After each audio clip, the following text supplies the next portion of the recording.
दोस्तों स्वागत है आपका मेरी इस न्यू वीडियो में। दोस्तों आज इस वीडियो में मोहन और सोहन की कहानी सुनाने वाला हूँ, जो कि एकदम एजुकेशनल पर आधारित है और हमारे जो स्टूडेंट है या फिर हमारे एज के ही जो लड़के हैं उसी के लिए यह वीडियो है।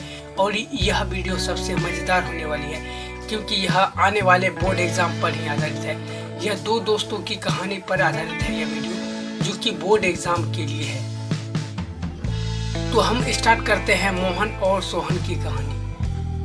मोहन सोचता था कि भाई पढ़ाई लिखाई से कुछ होता नहीं है। जो उसका माइंडसेट है या फिर आज के बच्चों का यानी कि हम लोगों का जो माइंडसेट है, मैं उसी को इस वीडियो में शेयर कर रहा हूँ। दोस्तों मोहन सोचता है कि आज के दौर में पढ़ाई से तो कुछ होता ही नहीं है।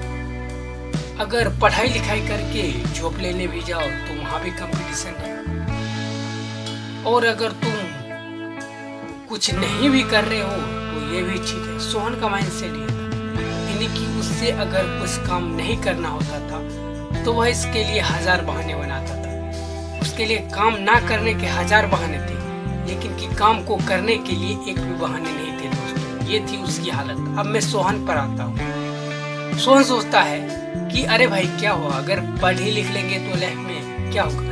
यह अभी मुझे काम नहीं देगा, लेकिन कि फ्यूचर में यह मुझे जरूर काम देगा। अभी जो मुझे करना है मैं तो वो करूँगा ही, क्योंकि आगे मेरा बोर्ड एग्जाम आने वाला है। मुझे प्रोजेक्ट में उसकी तैयारी करनी है, तो मैं अभी उसके लिए तैयार हूँ और उसके लिए मैं एकदम अच्छी तरीके से तैयारी करूँगा। सोहन का माइंडसेट है।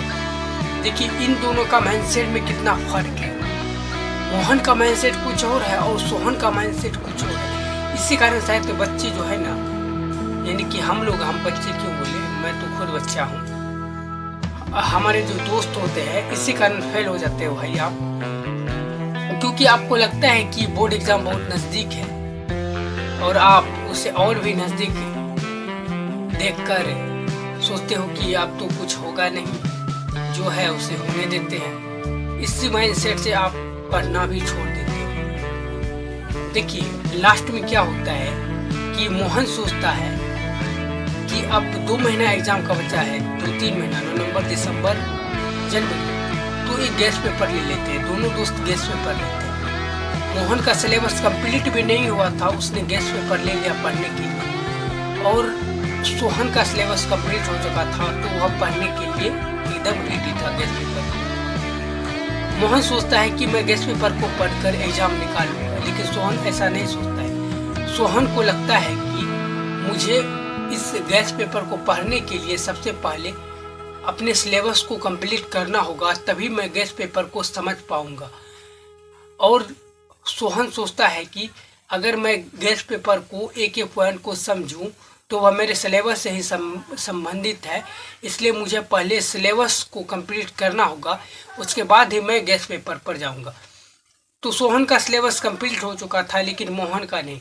मोहन ऐसे ही बस सिलेबस को आधा छोड़ा और आगे बोर्ड एग्ज़ाम के लिए गेस्ट पेपर को ले लिया। दोनों दोस्त नवंबर से तैयारी शुरू करते हैं। तो फाइनली 3 महीने बाद क्या होता है कि सोहन जो है ना, सोहन आता है वो फर्स्ट डिवीज़न से कुछ आगे, लेकिन कि मोहन सेकेंड ही रह जाता है। सोहन का नंबर बहुत ज़्यादा आता है, क्योंकि मैं उसे अभी बयान नहीं कर सकता, क्योंकि यह 2 दोस्त है जिसे मैंने अपने माइंड से एक कहानी क्रिएट किया था। अब किसका नंबर ज़्यादा है मुझे तो पता नहीं, लेकिन कि मेहनत के हिसाब से लगता है कि सोहन का ही ज़्यादा आना चाहिए। मोहन सेकेंड डिवीज़न आता है एग्ज़ाम में, जिसके बाद मोहन सोचता है कि अरे भाई अगर मैं थोड़ा सा सिलेबस को पढ़ लिया होता तो आज मैं भी शायद फर्स्ट आता। लेकिन कि सोहन सोचता है कि अरे भाई मैंने तो सब कुछ किया, फिर भी मेरा बोर्ड एग्जाम में इतना नंबर कम क्यों आया। यही आज के माइंडसेट है दोस्तों। लेकिन कि वो लोग इस बात पर ध्यान नहीं देते कि मेरा कितना % सिलेबस कंप्लीट हुआ और क्या मैं बोर्ड एग्ज़ाम के गाइड पढ़ने के लिए अभी पूरी तरह तैयार हुआ हूँ, या फिर मैं जो पढ़ रहा हूँ उसे समझ रहा हूँ। इसी कारण शायद बच्चे जो है ना नंबर कम आते हैं हम लोग का, जो कि यही हम लोग गलती कर बैठते हैं। तो दोनों दोस्त का जो है ना मैट्रिक क्लियर हो जाता है। अब यहीं से हमारी कहानी खत्म होती है दोस्तों। आप ना क्या करो, आप पहले अगर पढ़ रहे हो, अभी मैं आपको बोल रहा हूँ दोस्तों, अगर आप भी अभी पढ़ रहे हो तो पहले अपने सिलेबस को कंप्लीट करो, उसके बाद ही बोर्ड एग्ज़ाम के गाइड को पढ़ो। क्योंकि बिना सिलेबस को कंप्लीट किए आप बोर्ड एग्ज़ाम के गाइड पढ़ने के लिए उतना तैयार नहीं हो पाते हो। इसलिए पहले सिलेबस को अपने कंप्लीट कीजिए, उसके बाद बोर्ड एग्ज़ाम की गाइड को पढ़ने की कोशिश कीजिए। मिलते हैं ऐसे ही मज़ेदार कहानी के साथ, तब तक के लिए धन्यवाद। जय हिंद, जय भारत।